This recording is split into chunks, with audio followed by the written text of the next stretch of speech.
Welcome to Echo No More, clear, credible, court-ready documentation in high-conflict parenting. No hype, no legal jargon, no drama. I'm Dr. James. If you're new here, I'm really glad you found this space. This podcast is for protective parents navigating high-conflict custody situations, especially when the other parent is manipulative, emotionally unsafe, or unpredictable. I'm not a lawyer, and this podcast isn't legal advice. What I am is a parent who has lived through this system, and someone whose attorneys over and over again told me the same thing. Your documentation is excellent. They told me it made their job easier. They told me it protected my credibility, and they told me it changed how my case was received. That's why I'm sharing this. Not to teach you how to fight, but how to document calmly, clearly, and in a way courts actually understand. This is parent to parent, calm, grounded, and focused on protecting your child without losing yourself. By now, you've probably heard the phrase observable behavior more times than you can count. It shows up everywhere, in court conversations, in therapy notes, in evaluations, in legal advice, and it's often repeated like it's self-explanatory. But here's the problem. It's rarely explained well. So what happens is parents either overuse it incorrectly, strip their writing down too much, or avoid it entirely because it feels confusing or unnatural. So today, I want to slow this down, because once you understand what observable behavior actually means, everything changes.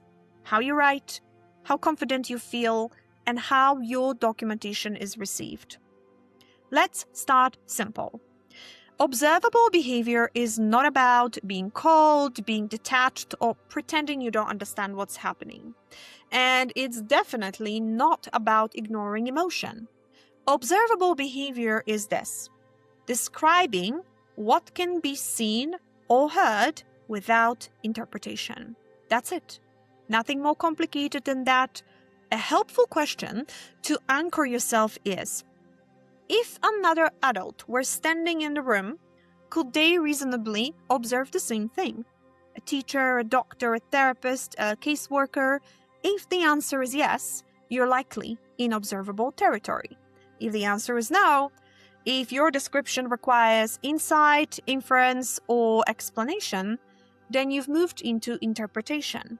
And that distinction matters, because courts trust observation more than interpretation.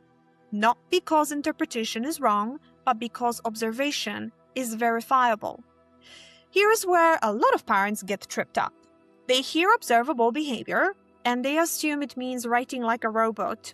So they strip everything down so much that it feels empty, unnatural, or disconnected from what actually happened. And then they think, this doesn't feel accurate, this doesn't capture the seriousness. So they swing back the other way and start adding interpretation again. But observable behavior does not mean removing context. It means removing conclusions. That's the difference. Let's ground this in something concrete. If a child cries for 30 minutes after a transition, an observable entry would be: child cried for approximately 30 minutes following transition and had difficulty engaging in evening routine. That's clear, that's specific, that's observable. An interpretive version would sound like: child was emotionally dysregulated due to the other parent's behavior. That may feel true, it may even be true, oftentimes it is, but it's not observable. And that's the line. One describes what happened, the other explains why. In documentation, your role is to describe, not explain. This is another area where parents feel unsure, because emotions matter, and you don't want to ignore what your child is experiencing. But here's the framework. Most internal states are not directly observable. You cannot observe anxiety, fear, distress, sadness. What you can observe are the behaviors that signal those states. Things like crying, withdrawal, refusal to engage, changes in tone or energy, physical behaviors like pacing or hiding. So instead of writing, child was anxious, you might document, child avoided eye contact, declined to speak, and remained in room for approximately 45 minutes after returning home. Now, you've anchored the experience. You've made it visible, and that's what makes it credible. There is another reason this matters beyond clarity. Observable behavior protects you from accusations. When you described what happened, instead of what you believe it means, you remove yourself from the argument. You're not asking anyone to agree with you. You're not persuading. You're showing. And showing is much harder to dispute than explaining, because explanations can be challenged. Observations stand. There is another layer here that is also often missed, and it's one of the most powerful parts of observable documentation. That is baseline. Courts do not evaluate behavior in isolation. They evaluate change. So, observable behavior becomes even more powerful when it's compared to what is typical. Not ideal, not perfect, but typical. For example, child who typically transitions without difficulty began resisting exchange and required extended time to settle. That's powerful, because you're not labeling, you're not diagnosing, you're not assigning blame, you are noting deviation. And deviation tells a story without you needing to explain it. There's a fear many parents carry. If I don't say what this means, will anyone understand how serious it is? And that's a valid concern. But here's what's important to understand. Courts are trained to interpret patterns. They do not need you to draw the conclusion for them. In fact, when you do, it often weakens the impact, because it shifts your role from observer to advocate trying to convince. And the more you try to convince, the more room there is for pushback. When you stay in observation, you stay credible. Observable behavior applies to adults too, and this is another important piece. It is not just for documenting children, it applies to adults as well. For example, parent missed 3 scheduled exchanges on blank dates. That is observable. Saying parent is unreliable, that's a conclusion. And again, one invites argument, the other invites pattern recognition. And pattern recognition is what decisions are built on. I want to pause here and acknowledge something deeper. Because for many parents, especially those with trauma histories like myself, interpretation feels safer than observation. Why? Because when we've lived in an environment where our reality was questioned, our experiences were minimized, and our perception was challenged, explaining feels like protection. It feels like if I don't explain this clearly, no one will understand. And I want you to hear this. That response makes sense. But in documentation, your power is not in explaining, it's in consistency. It's in calm, repeated, observable entries over time. You don't need to force meaning onto the page. You let the pattern create the meaning. There's also something very practical here. When you write in observable terms, you don't have to relive the event emotionally. You're not arguing with the page, replaying the moment, or trying to prove your experience. You're simply recording and moving on.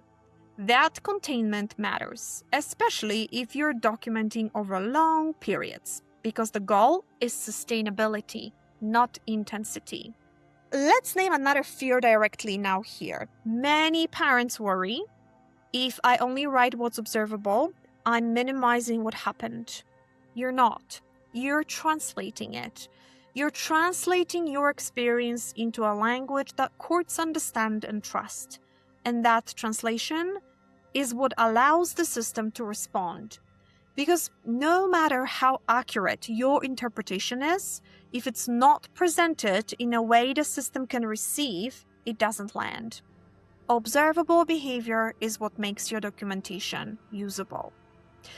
I also want to share something that many attorneys emphasize.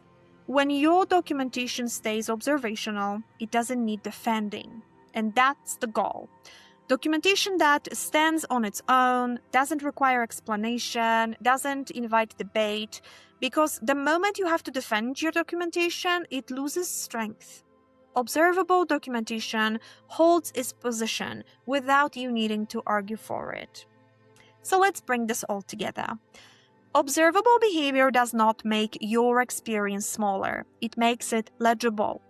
It takes something that is emotional, complex, and deeply personal and translates it into something that can be understood, recognized, and acted on without costing you credibility and without exhausting you in the process. Your role is not to prove your experience through intensity. Your role is to make it clear, and clarity over time is what creates impact. So, if you take one thing from this episode, let it be this. You don't need to explain everything. You don't need to interpret everything. And you don't need to convince anyone with emotion. You just need to show clearly, calmly, and consistently what is happening. That's what observable behavior really means. Before we close, I want to remind you, you don't need perfect wording, you don't need clinical language, and you don't need to prove your case through intensity. Clear observation is enough. Before we close, I want to remind you of something important. You don't need to document everything, you don't need to be perfect, and you don't need to convince anyone with emotion. Calm documentation is power. If this episode helped you, you will find a full structured system in my guide, Clear, Credible, Court Ready. It's designed to support, not replace, your attorney. And if you want help turning everything you're documenting into something organized and usable, you can visit www.economocoaching.org to download my guide on how to create a clear, court-ready documentation binder. Take what helps, leave what doesn't, and most of all, take care of yourself. I'll see you next week.